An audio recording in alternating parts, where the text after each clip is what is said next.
जेव्हा घरात भगवंताचा वास होतो तेव्हा मिळतात हे 11 शुभ संकेत. मित्रांनो, जर दररोज सकाळी तुम्हाला हे संकेत मिळत असतील तर समजा की तुमच्या घरात ईश्वराचा वास झाला आहे. ते कोणते संकेत आहेत यावर आज आपण बोलणार आहोत. भगवंताला प्रसन्न करण्यासाठी लोक खूप पूजापाठ आणि व्रत करतात. भगवंतासमोर सकाळ संध्याकाळ दिवा लावण्यापासून ते भोग अर्पण करतात, जेणेकरून भगवंताची कृपा त्यांच्यावर राहावी आणि त्यांना जीवनात कोणत्याही प्रकारच्या समस्यांचा सामना करावा लागू नये. हे तर आपण सर्वजण जाणतोच की भगवंताची पूजा आणि अर्चना केल्याने ते आपल्यावर प्रसन्न होतात. पण तुम्हाला माहित आहे का की ते आपल्याला याचा संकेतही देतात?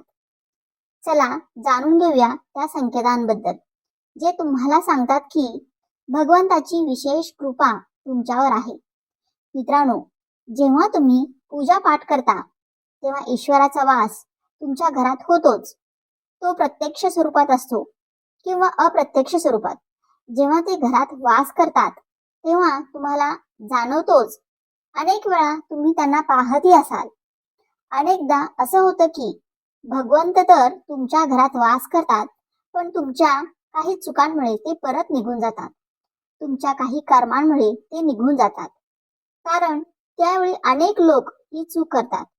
ते अधूनमधून पूजा पाठ करतात आणि मग सोडून देतात. पुन्हा काही दिवसांनी पूजा करतात आणि ती सोडून देतात. तर हे सर्व योग्य नाही. त्यामुळे ईश्वर निघून जातात हे तुम्ही कधीच करू नये. अनेक लोक असेही असतात ज्यांच्या घरात ईश्वर वास करतात, पण त्यांना स्वतःला याची कल्पना नसते आणि ते स्वतःच त्यांचा अपमान करून त्यांना परत पाठवतात आणि असे म्हणतात की मी तर रोज ईश्वराची पूजा करतो, पण तरीही ईश्वर मला दिसत नाही. तर तुमचे हे सगळे कर्म तुमच्या ईश्वराला दूर करून टाकतात. म्हणून आज आम्ही तुम्हाला ते संकेत या व्हिडिओमध्ये सविस्तरपणे सांगणार आहोत, ज्यामधून तुम्ही स्वतः जाणून घ्याल की ईश्वर तुमच्या घरात आले आहेत. तर चला जाणून घेऊया त्या संकेतांबद्दल. पण त्याआधी जर तुम्हालाही वाटत असेल की लक्ष्मी मातेची कृपा तुमच्यावर राहावी तर या व्हिडिओला एक लाईक करा, चॅनलला सबस्क्राईब करा आणि कमेंट बॉक्समध्ये जय लक्ष्मी माता असे नक्की लिहा. नंबर 1, जेव्हा तुम्ही झोपलेले असता आणि ब्रह्ममुहूर्तामध्ये उठता, रोजच तुमची झोप याच वेळी खुलते. तसेच जर ब्रह्ममुहूर्तामध्येच तुम्हाला असं स्वप्न दिसत असेल की तुम्ही मंदिरात पूजा करत आहात, मंत्राचा जप करत आहात, तर ब्रह्ममुहूर्तात पाहिलेली अशी स्वप्ने हे सुद्धा याचे संकेत असतात की ईश्वर तुमच्या घरात आहे. नंबर 2, जर तुम्हाला ब्रह्ममुहूर्तातच शंखाचा आवाज ऐकू येत असेल, मंत्राचा आवाज ऐकू येत असेल, घंटाचा आवाज किंवा एखादं नाव, जसं की कोणी तुम्हाला राम राम म्हणत आहे, असा आवाज जर तुम्हाला ऐकू येत असेल तर हा दुसरा संकेत असतो, ज्यातून हे समजतं की भगवंत तुमच्या घरात आले आहेत. नंबर 3, जेव्हा तुम्ही सकाळी सकाळी आंघोळ करून तयार होता तेव्हा तुम्हाला एक वेगळेच सुगंध येतो. हे एक विचित्र सुगंध असते, जे तुमच्या घरात कोणालाही येत नाही, फक्त तुम्हालाच जाणवते. हे ना कोणत्याही अत्तराचे सुगंध असते, ना कोणत्याही अगरबत्तीचे किंवा अन्य कुठल्याही वस्तूचे. फक्त तुम्हालाच हे वेगळे सुगंध येते. हे सुगंध तुमच्या घरातील मंदिरातून येते. आता ते घरात ज्या ठिकाणी असेल तिथेच तुम्हाला हे सुगंध जाणवते आणि जितके तुम्ही तुमच्या घराच्या मंदिराजवळ जाता तितके हे सुगंध जास्त तीव्रतेने येतो. मित्रांनो, हा सुगंध देवी देवतांचा असतो, ज्यामधून तुम्हाला हे समजते की ईश्वर तुमच्या घरात वास करून आहेत. आता जी नकारात्मक ऊर्जा असते, जेव्हा तिचा घरात प्रवेश होतो तेव्हा घराच्या आत दुर्गंधी येऊ लागते. पण जेव्हा ईश्वराचा वास होतो तेव्हा सकारात्मक ऊर्जा घरात प्रवेश करते. तुम्हाला सुगंध जाणवू लागतो. ही महक अतिशय छान असते, गोडसर असते, मधुर असते, जी तुमचं मन पूर्णपणे मोहून टाकते.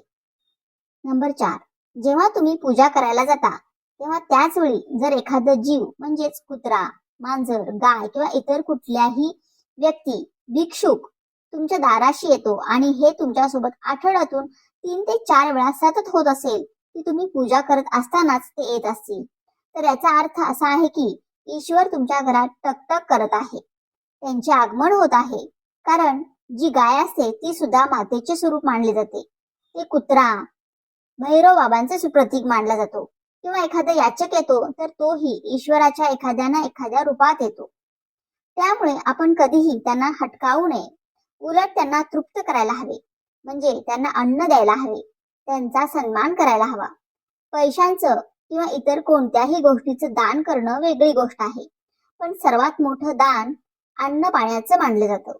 नंबर 5, जर तुम्हाला रात्री झोपेदरम्यान वारंवार स्वप्न पडत असतील आणि त्या स्वप्नात मंदिर, भगवंताची मूर्ती किंवा फोटो दिसत असेल, तर याचा अर्थ असा आहे की तुमच्यावर भगवंताची कृपा आहे.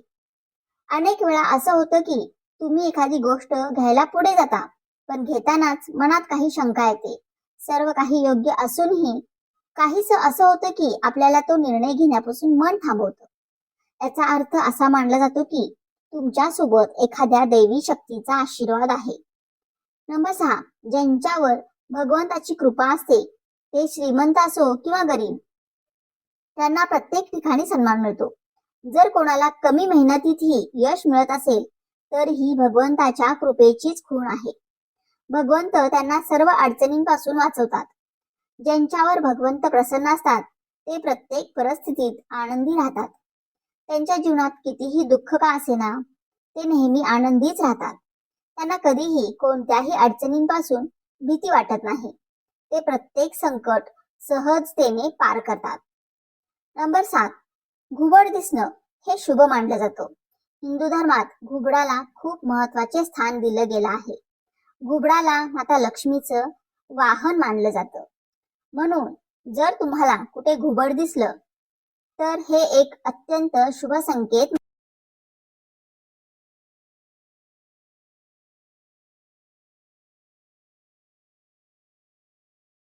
मानलं जातं. कुठल्याही ठिकाणी अचानक घुबड दिसलं तर समजा की लवकरच माता लक्ष्मी तुमच्या घरी येणार आहे. नंबर 8, खाण्यापिण्यात बदल होऊ लागतो. माता लक्ष्मी ज्या घरात येतात त्या घरातील लोकांच्या खाण्याच्या सर्व सवयी बदलू लागतात. असं सांगितलं जातं की अशा घरांमध्ये लोकांना भूक कमी लागते. विशेष बाब म्हणजे अशा लोकांना कमी अन्नही पुरेसं वाटू लागतं. याशिवाय अशा घरातील लोकांना लोक व्यसन आणि मांसाहारापासून दूर होऊ लागतात. नंबर 9, धनाची देवी माता लक्ष्मी यांना स्वच्छता खूप प्रिय असते. ज्या घरांमध्ये स्वच्छता असते माता लक्ष्मी त्या घरात वास करतात. याशिवाय माता लक्ष्मीला स्वच्छतेसाठी वापरली जाणारी झाडू देखील खूप प्रिय असते.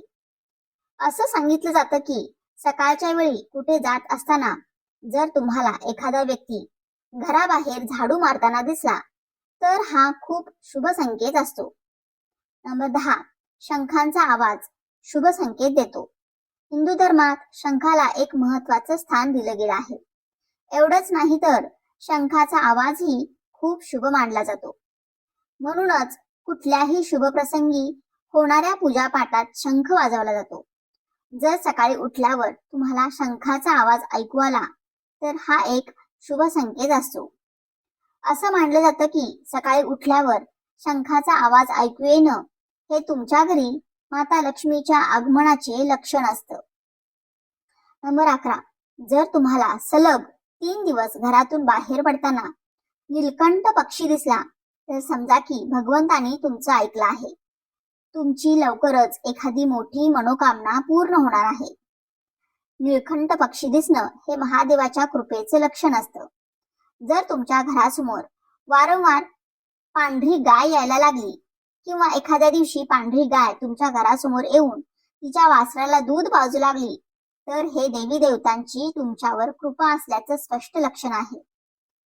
हे दर्शवतं की तुमची पूजा प्रार्थना यशस्वी होत आहे आणि तुमच्या जीवनातील सर्व समस्या दूर होणार आहेत. भगवंत तुमची सगळी दुःख आणि वाईट दिवस संपवणार आहेत.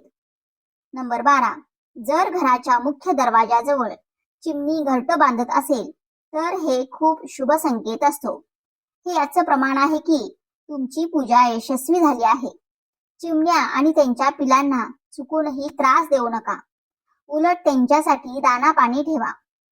जर पूजा करताना तुम्ही इतके भावपूर्ण व्हाल की तुमच्या डोळ्यातून अश्रू येतील, तर हे याचं लक्षण आहे की ईश्वराने तुमच्या मनातील हाक ऐकली आहे. नंबर 13, जर तुम्ही सकाळी पूजा केल्यानंतर घराबाहेर जाता आणि कुठे तुम्हाला माकडांचा कळप दिसतो, तर हेही दर्शवतं की तुमची पूजा सिद्ध होणार आहे. भगवंत तुमच्यावर मेहरबान आहे. प्रयत्न करा की त्या माकडांना अन्न द्या.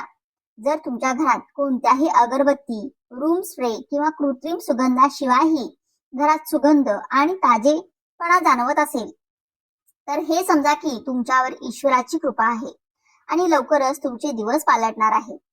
नंबर 14, पूजेदरम्यान घरात एखाद्या अतिथीचे आगमन होणे हे देखील भगवंताच्या कृपेचे लक्षण आहे. जर अतिथी एखादी भेटवस्तू घेऊन आला, तर हे स्पष्ट संकेत आहेत की भगवंतानी तुमची पूजा स्वीकारली आहे. जर पूजेदरम्यान लावलेल्या दिव्याची ज्योत अचानक वेगाने पेटू लागली, तर समजा की तुमची पूजा सिद्ध होणार आहे आणि ईश्वराच्या कृपेने तुमच्या दुःखाने भरलेले दिवस लवकरच दूर होणार आहेत. जर अनेकदा तुमची झोप सकाळी 3 वाजल्यापासून 5:30 वाजेदरम्यान म्हणजेच ब्रह्ममुहूर्तात उघडत असेल, तर हे देखील ईश्वराचे संकेत आहेत की भगवंत तुमच्या भक्तीने प्रसन्न आहेत. नंबर 15, ज्यावेळी एखाद्या व्यक्तीची झोप अचानक रात्री 3 नंतर पुन्हा पुन्हा उघडते, तेव्हा त्याला सामान्य गोष्ट समजू नका. हा संकेत अतिशय शुभ मानला जातो. असं मानलं जातं की रात्री 3 नंतर देवी देवतांच्या शक्ती जागृत होतात, ज्या की तुमच्याशी बरेच काही सांगू इच्छितात.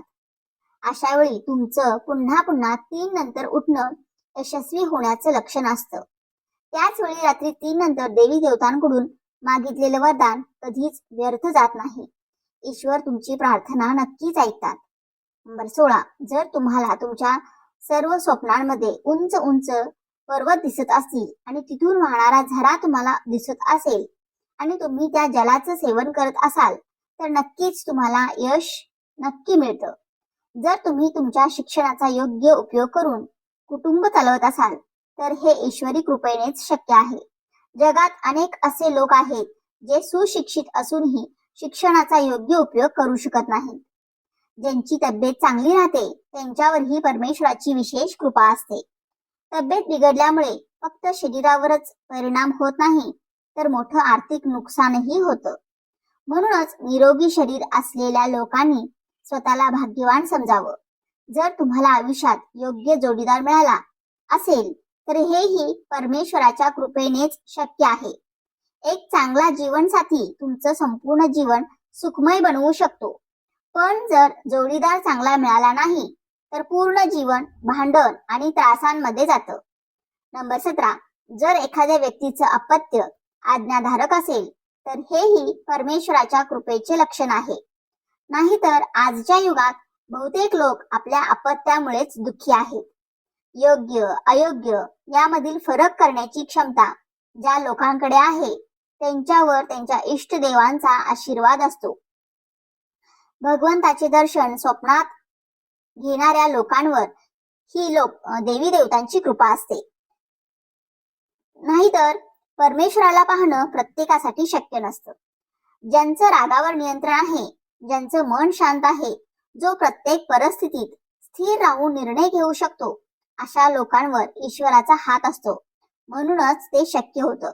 नंबर 18, भगवंत आपल्याला त्यांच्या अनेक रूपात दिसत नाहीत, पण काही लोक असेही असतात जे भगवंता समान मानले जातात. त्यामध्ये आई वडील, गुरु आणि ब्राह्मण येतात. यापैकी कोणीही पूजेदरम्यान तुमच्या घरी येत असेल, तर हे खूप शुभ मानलं जातं. तुम्ही त्यांना घरातून रिकाम्या हाताने पाठवू नये. पूजेदरम्यान जर भगवंतांच्या मूर्ती किंवा प्रतिमेवरून एखादं फूल किंवा माळ तुमच्या जवळ पडली, तर हे खूपच शुभ संकेत आहे. यावरून समजतं की भगवंताची कृपा तुमच्यावर आहे आणि तुमची मनोकामना लवकरच पूर्ण होणार आहे. जर तुम्हाला हा माहितीपूर्ण व्हिडिओ आवडला असेल, व्हिडिओतील माहिती उपयुक्त वाटली असेल, तर व्हिडिओला एक लाईक नक्की करा.